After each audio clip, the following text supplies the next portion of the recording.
Jitubhai Gotecha, managing trustee mission smart city trust Rajkot. અગાઉ આપણે અગ્નિકાંડનો બનાવ બન્યો ત્યારે થોડોક સમય આપણે ફન સેટ બંધ રાખી, 1.5 વર્ષ થયું.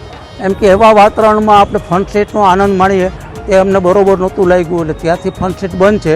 આ ઉનાળાના વેકેશનમાં 4 કે 6 રવિવાર આપણે કરવાની અમારી ગણતરી છે. પણ આજે એક સ્પેશિયલ ફન સેટ આજના દિવસ પૂરતી જ મ્યુનિસિપલ કોર્પોરેશનના સાથ સહકારથી આજે યોજવામાં આવેલ છે. આ ફન સેટનો ઉદ્દેશ સાચી જ્યારે 11 વર્ષ પહેલાં વિચાર આવ્યો ત્યારે એ જ હતું કે હવે સ્કૂલોમાં ગ્રાઉન્ડ નથી રહ્યા, ઘર છે એ ઘર નાના થઈ ગયા છે, શેરીમાં રમાય એવું નથી કે ટ્રાફિક એટલો બધો વધી ગયો.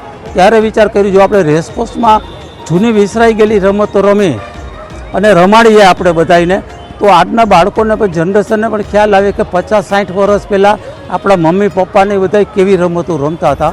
જે ઉદ્દેશ સાથે આજે એક રવિવાર પૂરતું કોર્પોરેશનની સાથે રહી અને આયોજન કરવામાં આવ્યું છે. આનું ખરેખર આપણે એક છે ધારો કે કોર્પોરેશનની સાથે વાત કરતા કોર્પોરેશન વિચારે ત્યારે આની પહેલાં પણ પદાધિકારીઓ સાહેબ આપણે કહેતા કે ફન સેટ છે એ આપણે રેસકોર્સ નહીં, રાજકોટની ચારે જે આપણે છે ચારેક ક્ષેત્રોમાં આપણે અલગ અલગ જગ્યાએ ધારો કે ઉપલે કાંઠે સંત કબીર રોડ ઉપર છે, આમ જામનગર રોડ ઉપર કરીએ, આમ મવડીની સાઈડમાં કરી.